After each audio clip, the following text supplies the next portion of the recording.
there you are, Betty. Oh, hello, Mrs. Morton. What on earth are you doing in this dark room by yourself? Mrs. Morton, may I speak with you a moment? Of course, dear. But why aren't you with the others in the laboratory? That place frightens me. Oh, it's not that bad. Although I admit it's a bit gloomy. And that horrible mechanical man. I can't stand to look at it any longer. You're overwrought, Betty, dear. There's nothing horrible about a mechanical man. Frank has been working on it for 2 years now. And Jim has been helping him for a year. I know, Mrs. Morton. And I don't approve of James going any further with this story. But why, dear? Oh, I know it's silly of me to feel this way. But not everything looks so weird. Haven't you ever thought that something is going to happen to you? Something you know is going to be terrible? And yet you can't explain what that something is. Now, my family still around? I don't know. But somehow I have a feeling I'll never manage it. Why, Betty, I've never heard you talk this way all the time I've known you. Is the birthday set for tomorrow? Yes, but... Oh, Mrs. Morton, you don't suppose anything has happened to James, do you? I mean, could anything possibly go wrong with the experiment tonight? Of course not, dear. What are you saying? I don't know. I just can't stand to have a mechanical man look. I have a feeling it has a dislike. That's absurd. It's just a girl that knows fool. There's no power to think for it. I could swear I've seen it look at me with evil in its eyes. Almost as if it was sneering. That's what the place has for. Well, I'll go back to that lecture room. Yes, thank you. What's the matter, child? You're trembling. Oh, I'm sorry. I'll be all right. Honestly, I will. You go on back, and I'll be down short.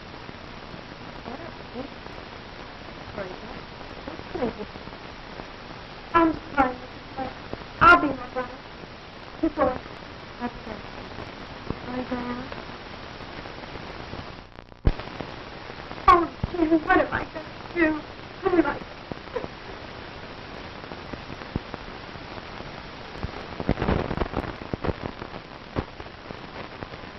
There we are. Mm-hmm. Now that should be just about it. Gee, Pop, will you work now? I hope so, son. Oh, Uncle Frank, are you going to make him walk? Yes, in a few moments, Janet. Oh, I'm so excited. Good. Will he be able to talk too, Uncle Frank? Of course not. Silly Uncle Frank told you that 20 times yesterday. No, Mary's right, Janet. You see, this is just a mechanical man. He won't be able to talk. That's about the only thing he won't be able to do, though, Janet. You're right, John. The doctor's mechanical man will be able to do about everything a human being can do, except talk. How do you feel now that your work is now completed, Frank? Wonderful, Jane. And I want to thank all of you for standing by me. You've all been a great help. And without you, I don't know what I'd have done. Well, it isn't every day that one has a distinguished brother who invents a mechanical man. And I certainly appreciate the opportunity you've given me, Dr. Morton, by allowing me to assist you in the experiment. That goes for me, too, Dr. Morton. Well, I've learned more in the past month than any of my college classes taught me. You're all very kind, but our work isn't finished yet. We still have a few more things to do, and then we'll all know whether our time has been wasted or not. I'm afraid Betty doesn't share our enthusiasm for the mechanical man, Doctor. Yeah, and she was crying when she left. How do you know? I saw her and she had her handkerchief up to her eyes. Crying? No, what on earth for? The girls are right, Dr. Morton. My sister seems to feel there's something wrong in what we're doing. But that's foolish. There's nothing to be afraid of. I know, Dr. Morton, but Betty is a very sensitive girl. She feels that we're exceeding our limits. I'm sure she'll feel differently when she sees the results. Perhaps I'd better go to her. No, James. I know my sister pretty well. It'd be better to leave her alone for the time being. When are you going to time out, Pop? Patience, son. Patience. Now, so hand me that iron, John. This one? Right. Mm-hmm. Won't be long now. When do you think you can try it out, Frank? Just as soon as Mrs. Morton returns. By the way, James, where's Betty? She went upstairs a few minutes ago, Dr. Morton. Said she had a headache. Gosh, she's going to miss all the excitement. Well, when we're ready, you can go get her, Barry. You bet I will, Pop. Oh, hi, Mom. Hello, Barry. Have you seen Betty, Mrs. Morton? Yes, I just left her. She said she'd be up in a minute. They were just telling us Betty disapproves of our experiment. Oh, I think the storm has her on edge. She was much calmer when I left. Is there anything I can do? No, James. It's just a case of nerves, I think. Anyhow, let's give her a few more minutes alone. Well, if you think we should. We're just about finished, Madge. Won't it be wonderful to see a mechanical man move around, Mary? I suppose you'll let him help you do the dishes. I think your uncle would like that better than I would, Janet. Sometimes think that's why you invented a mechanical man. Oh, now, Madge. Well, you do hate doing little odd jobs, Frank. Well, if Frank's experiment is successful here tonight, none of us will have to worry about any odd jobs again. I can't say that I'd mind having a mechanical man in my business. A mechanical man will be more than that. More than just a hired hand. Can't you see what this will mean to the world? He'll relieve men from dangerous jobs in all lines of hazardous work. There'll be no more deaths from cave-ins and mines. No losses from construction men falling to their deaths from skyscrapers. He'll take his place in these and many other positions where men lose their lives daily. Why, carefully directed, he'll be the greatest insurance to world peace that has yet been thought of. No. I haven't invented this man to be used as a handyman around the house. Of course, I didn't mean that. No, Madge. The mechanical man will be the answer to our future national security. I'll build thousands of them. Can you see an aggressive country attacking any country which has an army of steel men who can't be killed? But, Dr. Morton, I thought you were interested in this purely from the scientific point of view. And I am. But if I can give the world more, I'll not stop there. Now, Frank, don't get excited. Believe me, my friends, I am not unduly excited. But the prospect of what we are about to create here is tremendous. I can't help being carried away. Why don't you try him out, Pop? You're right, Barry. I won't let myself get carried away until we see if we really do have a mechanical man who can do all these things. You mean you're going to do it now? Yes, now. Could I help you, Uncle Frank? What could you do? Well, Uncle Frank said we were all going to help him. Didn't you, Uncle Frank? Well, yes, I did, Janet. But I'm afraid there's nothing you girls could do right now except give us your moral support. Is there anything I can do, sir? Yes, James. Would you connect that line for me? The one over there on the other side of the bench. Right.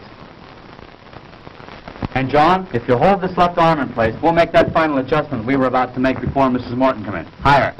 Certainly, sir. Can I help too, Pop? No, I'm afraid not, son. You stand over there with Mary and Janet. There'll be plenty you can all do later on. Oh, gee, I don't ever get to do nothing. You come over here by me, dear, and stay out of your father's way. Oh, gee. I think we've got it. That should do it, Dr. Morton. Well, I guess that just about gets it, sir. Good, good. Now we'll see if all our work has been in vain. Here, give me a hand. Oh, Betty, we didn't see you come in, my dear. Darling, you look so pale. I'm all right, Jim. I've been worried about you, but Mrs. Morton said to leave you alone for a few minutes. Yes, I'm afraid I've been behaving rather badly. Everything seems to be getting on my nerves now.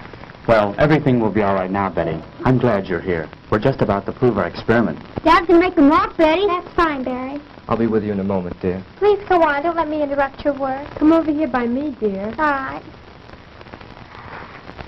Now, James, if you pull the switch up there. Right.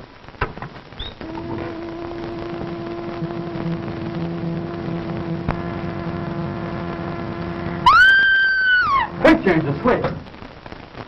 What is it, Betty? Tell us. It moved. Yes, I know. I was just about to set the man up and start him walking. But did you see that expression in his face? No, I don't know what you're talking about. There's no expression in his face, Betty. He's just a mechanical man. But he looked at me. I swear he was staring at me. There, now, dear. You're all upset again. Come with me. Oh, I'm sorry, but I... Better take her upstairs, Madge. Give her a sedative. I will, Frank. Come with me, dear. All right. Shall I come along? No, James. I think it's better if we go alone. Dr. Morton, do you think that... No, she'll be all right, James. Now, let's get back to where we were.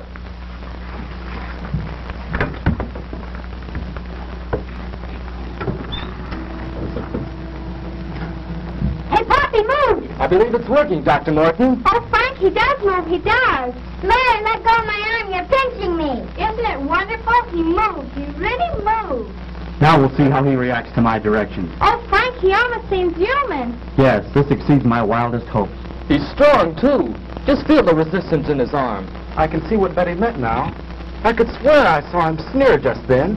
That's nonsense. This is a man of steel, John. He has no mind, no willpower of his own. You're all overwrought. As you know, he's controlled by voice impulses. Take one step forward. Wonderful. Wonderful. Now walk forward. Return to the bench. I said return to the bench. Stop him, James. Back. Back to the bench. Oh, so that's the way you want it.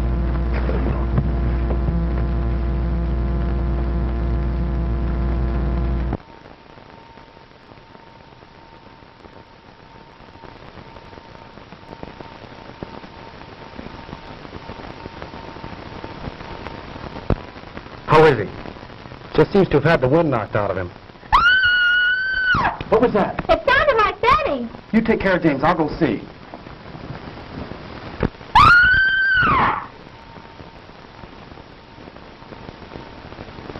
Frank! Madge, what is it? Oh, it was terrible, terrible. The mechanical man. What about it, Mrs. Morton? He came into the room where Betty was resting. Go on. And he scooped her up in his arms and he carried her up. I came running down here as fast as I could. Come on, John. We've got to stop that thing. Yes, sir.